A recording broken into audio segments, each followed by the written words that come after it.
Continuing on with section 2.6, the next thing I want to start talking about are proportions. And proportions are an equation that sets two ratios equal to each other. So I'll give you a quick example.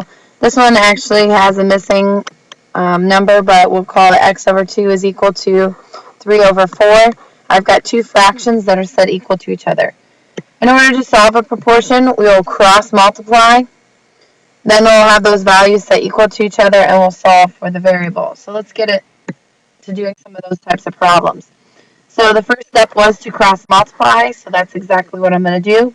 6 times x is 6x, and 8 times 5 is 40.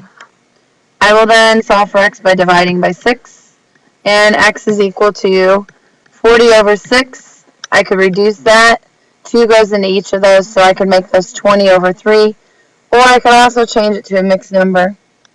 I'm just going to go ahead and leave it as 20 over 3.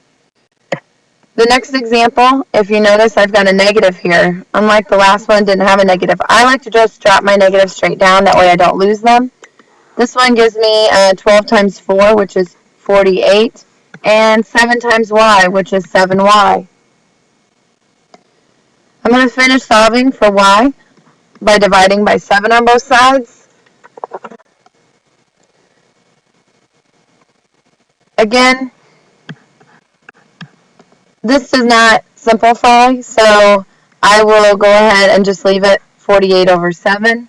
You can also change it into negative 6 and 6, 7. Yet another example of this would be cross multiplying here. 2x equals 24. Divide by 2 on both sides, and I get x is equal to 12. These are very simple proportions. What we will do now is just another proportion that's a little bit more complex. That would be this one. So what I need to do on this is I need to take 6 times this whole amount.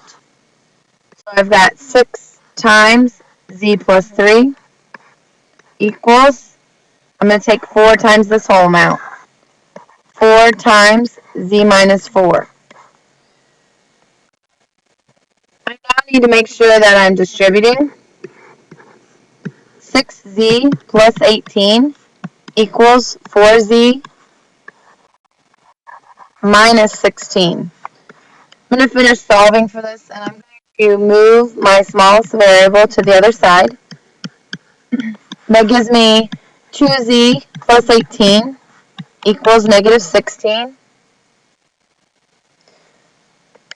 Again, I'm going to finish solving for this, so I need to move my 18 over, which gives me a 2z equals negative 34.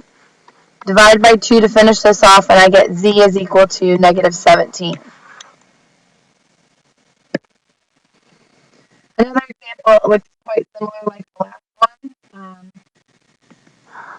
I'm going to take the w plus 6 times 5 and then the w minus 4 times 3.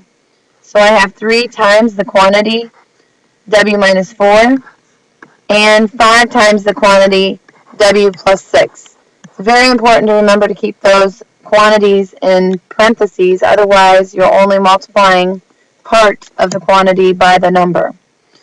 Distribute is my first step.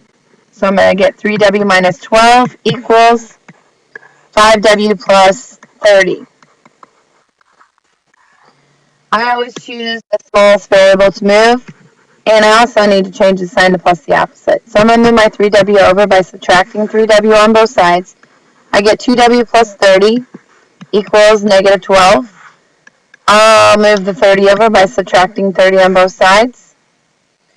Finishing this problem, I get negative 42 equals 2w.